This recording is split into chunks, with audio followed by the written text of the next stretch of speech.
안녕하세요. 오늘은 과학고에 대한 거의 모든 것이라는 주제로 영상을 찍게 되었습니다. 사실 이제 저희 채널을 구독해주시는 많은 분들은 이제 수험생 분들일 거라고 생각을 하는데, 그럼에도 불구하고 이제 댓글을 통해서 과학고에 대해서 좀 알고 싶다고 하시는 분이 계셔서 한번 영상을 찍어보면 어떨까 생각을 해서 이번에 영상을 기획하게 되었습니다. 그래서 제가 오늘 말씀드릴 내용은 되게 많은데, 어, 하나하나의 내용 그렇게 많지는 않습니다. 그래서 먼저 과학고와 가장 많이 헷갈리시는 영재학교에 대해서 차이점 말씀드리고, 그리고 과목의 편성, 그리고 교육과정의 특징을 좀 말씀드리고, 무엇을 배우는지 말씀을 드리겠습니다. 그리고 시험은 어떻게 나오는지 그런 것들을 좀 기출문제를 직접 보여드리면서 이런 것들이 나온다. 그래서 이런 것들을 공부하려면 또 어떻게 공부해야 되는지 그런 방법에 대해서 말씀을 드리고, 또 수업은 어떻게 진행되는지, 학교 생활은 어떤지, 그리고 과학고 진학을 좀 추천하는 학생들은 어떤 유형의 학생들인지, 그리고 과학고를 희망한다면 좀 어떤 것들을 준비하면 좋을 것 같은지 이런 것들을 한번 말씀을 드려보겠습니다. 먼저 과학고랑 영재학교는 아무래도 이제 과학고나 영재고 학생들이 아닌 사람들은 많이 헷갈리시는데, 기본적으로 과학고는 일반고와 같이 초중등 교육법에 지배하에 있는데, 영재학교 같은 경우는 아예 다른 그런 법에 적용이 되고요. 그다음에 지원 시기도 영재학교는 3월 4월부터 중학교 3학년, 보통 중학교 3학년 때 준비하는데 이제 중학교 3학년 3월에서 4월부터 지원을 받는 반면에, 과학고등학교는 보통 이제 일반 고등학교보다 조금 이른 8월 정도부터 지원을 하도록 되어 있습니다. 또 가장 큰 차이점은, 또 과학고는 중학교 3학년만 지원할 수 있지만 영재학교는 어, 그런 제한이 없다는 거. 그리고 조기 졸업 제도도 가장 큰 차이점이 되겠는데요. 과학고 같은 경우는 40%의 학생들에게 조기 졸업이나 조기 진학의 혜택을 고등학교 2학년 때 주게 되는데, 영재학교 같은 경우에는 그런 제도는 거의 사실상 불가능하죠. 그리고 과학고등학교는 마찬가지로 여러분들이 일반고와 비슷하다고 생각하시면 됩니다. 그래서 시간표 자체가 고정되어 있기 때문에 수학 그리고 과학 네 과목을 다 들어야 되는 반면에, 영재학교는 마치 대학교처럼 시간표를 직접 고를 수가 있기 때문에 자율성이 존재하고, 자기가 어떤 진로를 희망한다면은 그 진로에 해당하는 그런 전공 과목들을 좀 더 심화해 학습할 수 있는 그런 구조로 되어 있습니다. 또한 선발 단위도 과학고 같은 경우에는 그 지역의 단위로 선발하는 반면에, 영재학교는 전국에서 전국 단위로 선발을 한다는 차이점이 있습니다. 그래서 이거는 이제 이번 컨텐츠를 준비하면서 성적표를 발급을 받아봤는데, 뭐 이런 식으로 구성이 되어 있고, 한번 멈추고 확인해 보셔도 되겠고요. 어제 성적인데, 일반 고등학교에서 수시는 3학년 1학기까지만 반영되는 것처럼, 저가 제가 조기 졸업을 했기 때문에, 저 같은 경우는 이제 2학년 1학기까지 성적이 반영돼서 2학년 2학기 성적을 잘 보시면은 아주 개판쳐놨다는 것을 볼 수 있고, 그리고 이제 성적도, 이게 성적 등급에 나타낸 건데 1학년 2학기 때가 조금 부진하죠.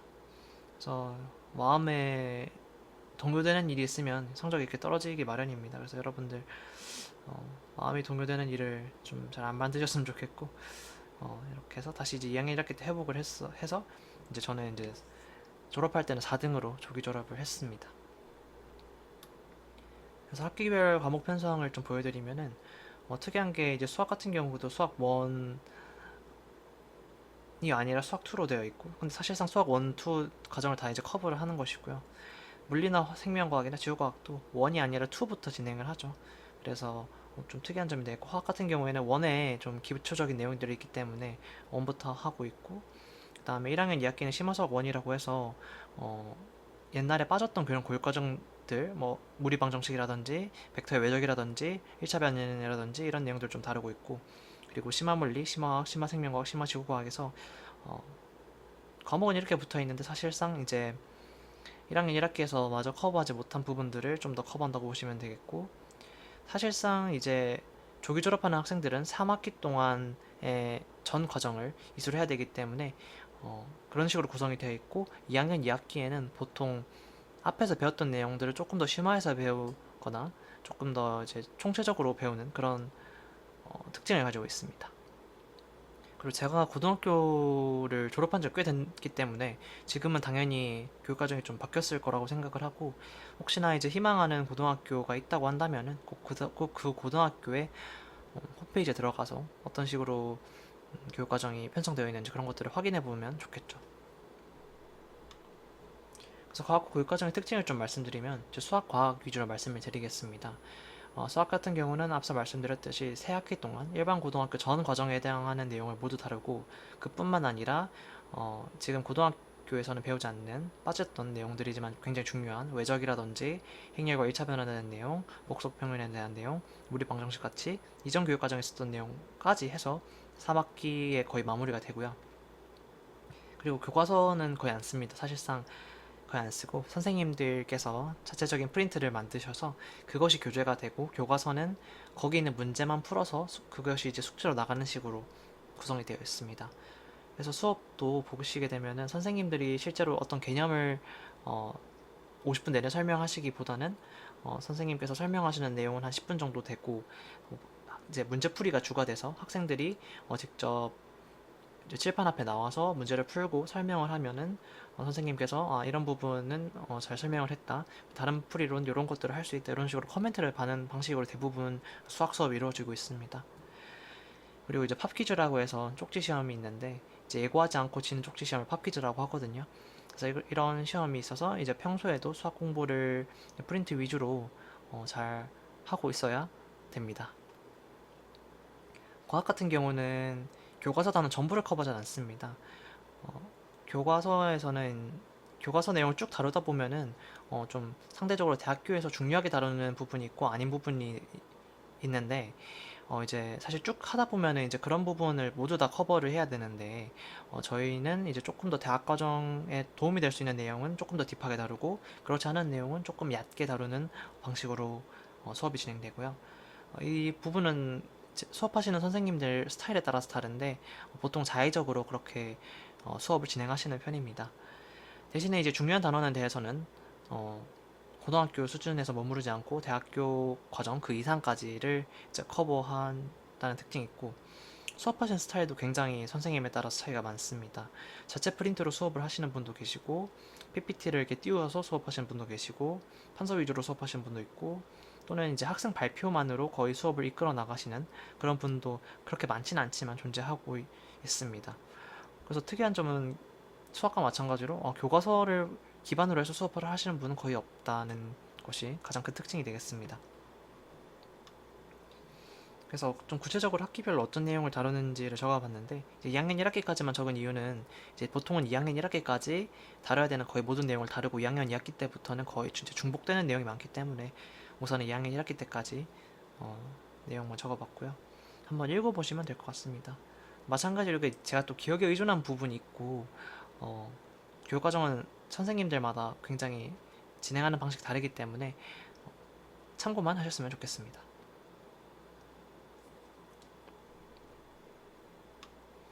그 다음에 이제 시험 특징을 말씀드리고 싶은데 저희 학교는 좀 특이하게 수학이랑 과학은 100% 서술형이었습니다. 객관식이 아니라. 그래서 수학은 100분 시험을 봤고요. 과학은 80분 시험을 받고 나머지 과목 객관식이니까 50분 동안 시험을 봤습니다. 저희 이제 평균에 받아보게 되면 수학은 평균이 한 40점, 좀 쉬우면 45점, 50점 정도 나오고 과학은 한 평균 60점 정도 수준의 난이도로 출제가 됩니다. 한마디로 이제 100점을 맞으라고 내는 시험이 아니라 할 수 있는 만큼 해보라고 약간 도전 의식을 불러일으키는 그런 시험이 되겠고요.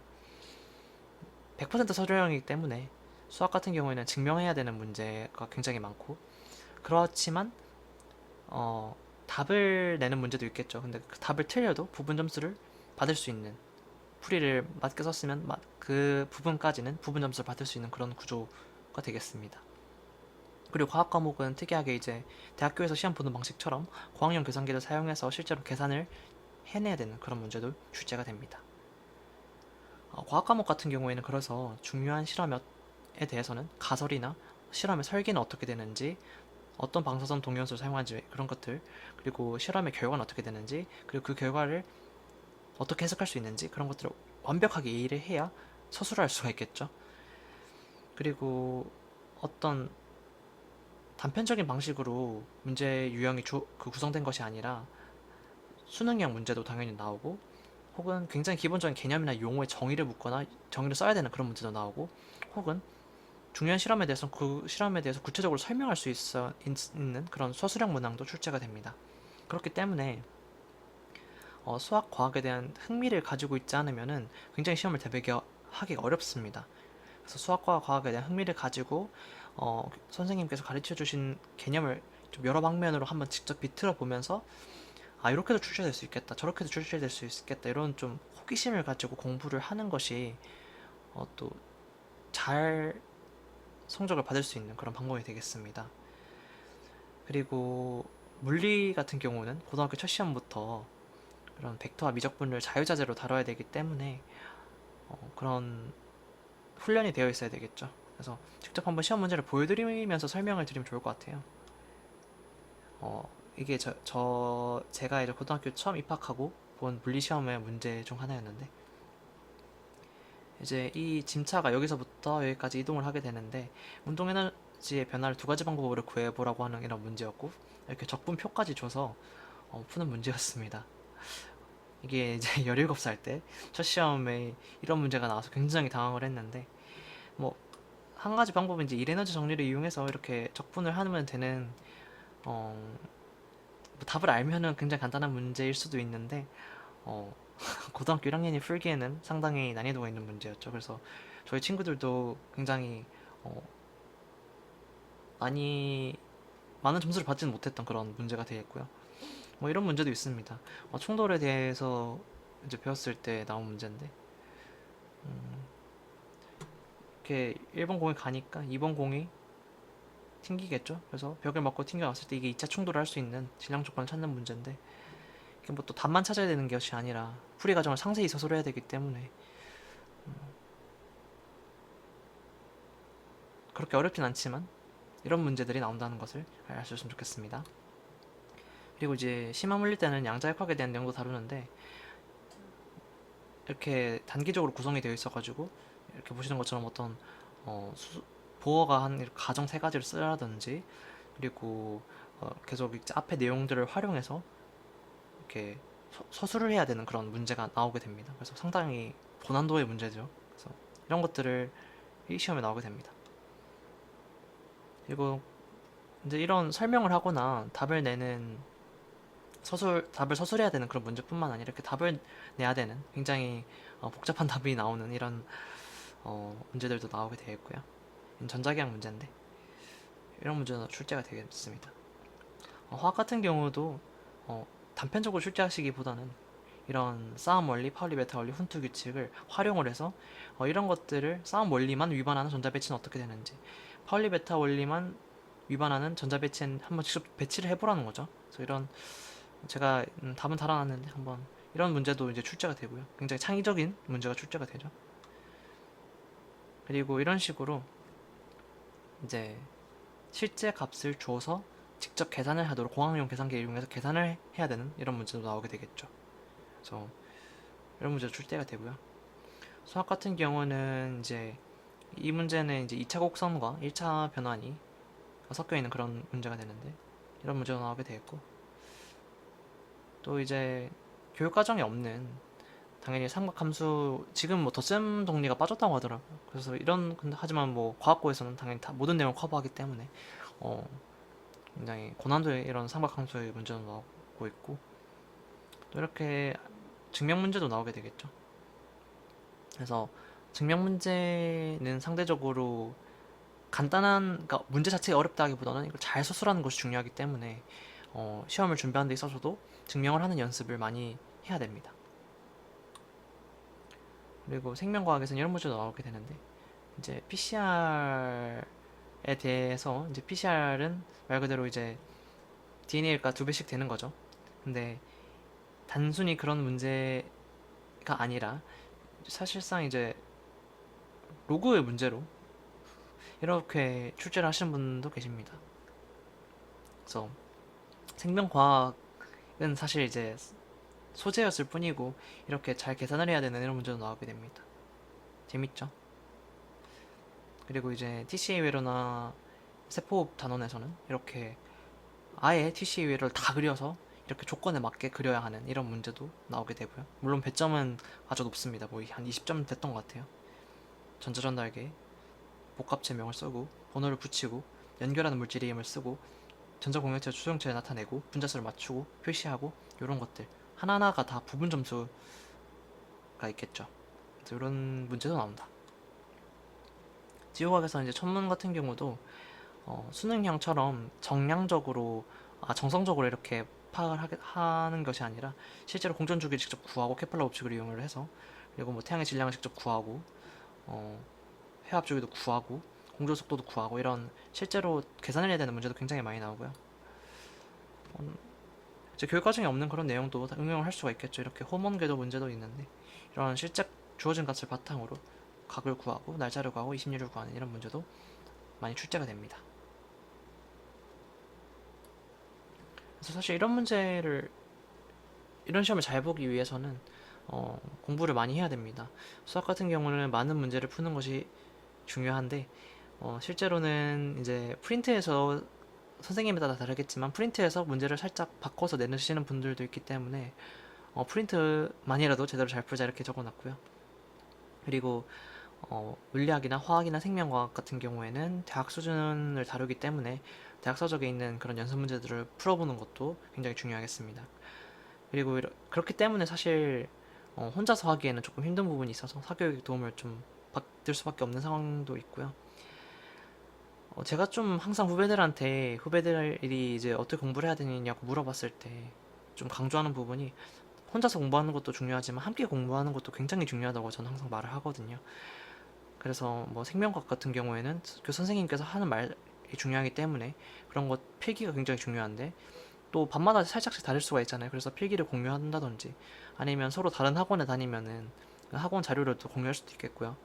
그리고 각자 생각하는 중요한 부분 또는 시험에 출제될 수 있을 것 같은 부분 있겠죠. 각자 생각하는 부분이 있으니까 그런 것들도 공유하면서 공부를 하는 것이 저는 굉장히 또 도움이 됐고 혼자서 공부하다가 보면 굉장히 닫힌 시야를 가지게 되거든요. 그러다 보면은 시험을 딱 봤을 때 아니 이런 게 시험에 나올 수가 있단 말이야 이런 생각을 하게 나름이죠.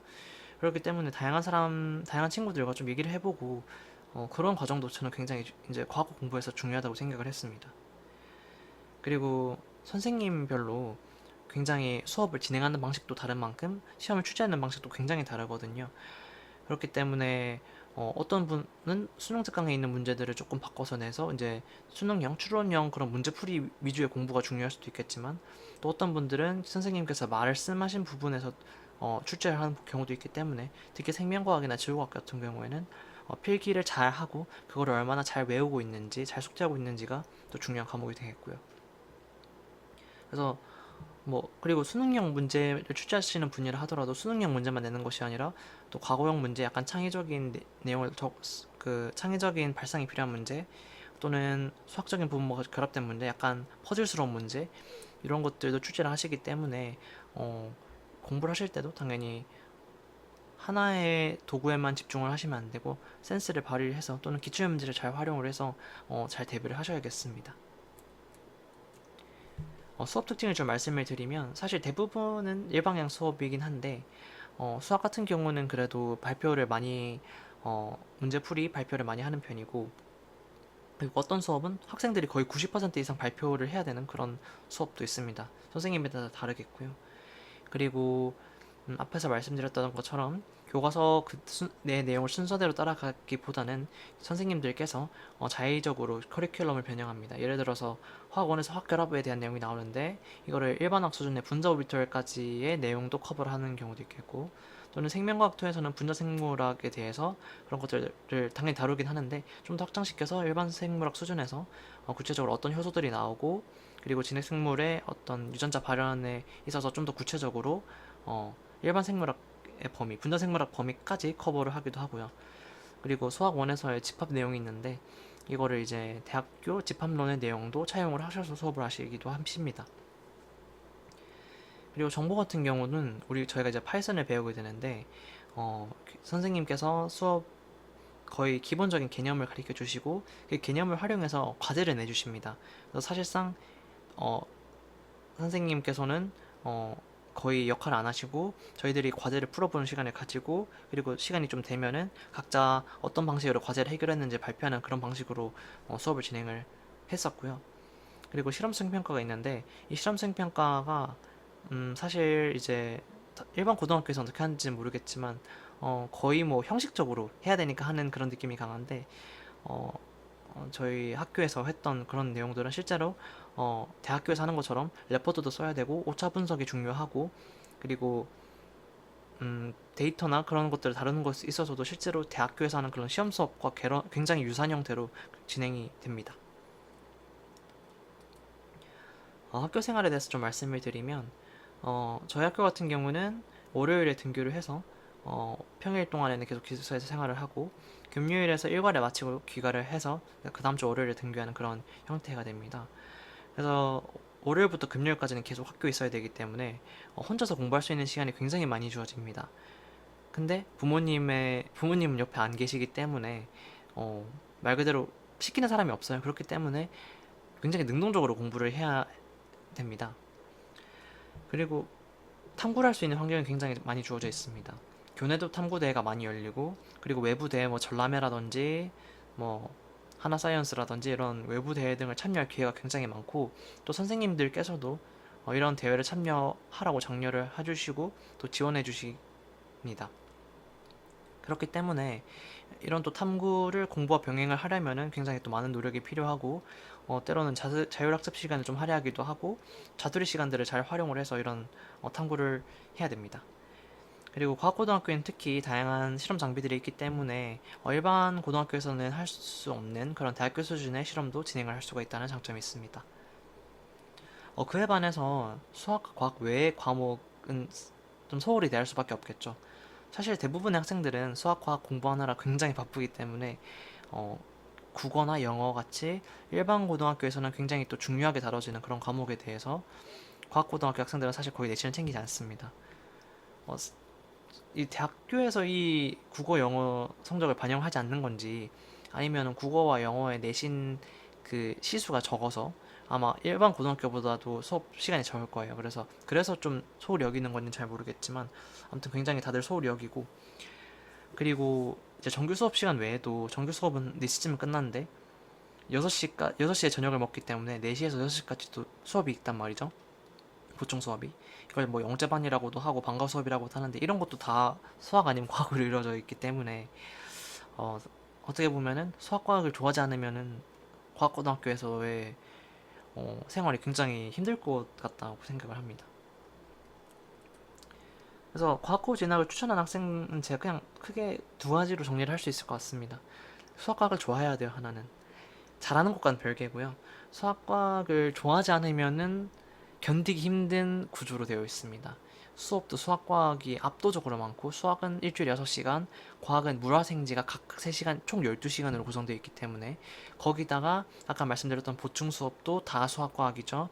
영재반도 수학과학이고 동아리도 수학과학이에요. 그렇기 때문에 수학과학을 좋아하지 않으면은 과학고에서 생활이 굉장히 불행해질 겁니다. 그래서 수학과학을 좋아해야 하는 것이 굉장히 중요하겠고 그리고 수학과학을 좋아해야 성적을 또 잘 받을 수 있습니다. 앞에서 말씀드렸듯이 이게 달달달달 외운다고 해서 무조건 성적을 잘 받을 수 있는 구조가 아닙니다.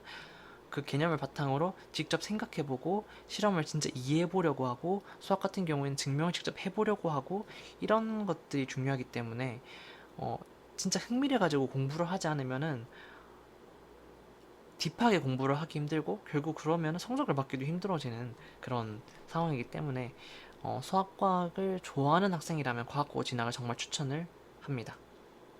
두 번째로 중요한 것은 마찬가지로 앞서 말씀드렸던 것처럼 과학고등학교에서는 혼자 공부할 시간이 굉장히 많아요. 그리고 공부할 시간을 본인이 쪼개서 내야 되고 본인이 해야 되는 다른 프로젝트가 있다고 한다면은 시간 관리를 잘 해서 공부할 시간도 확보를 해야 되고 탐구를 해야 될 시간도 확보를 해야 됩니다.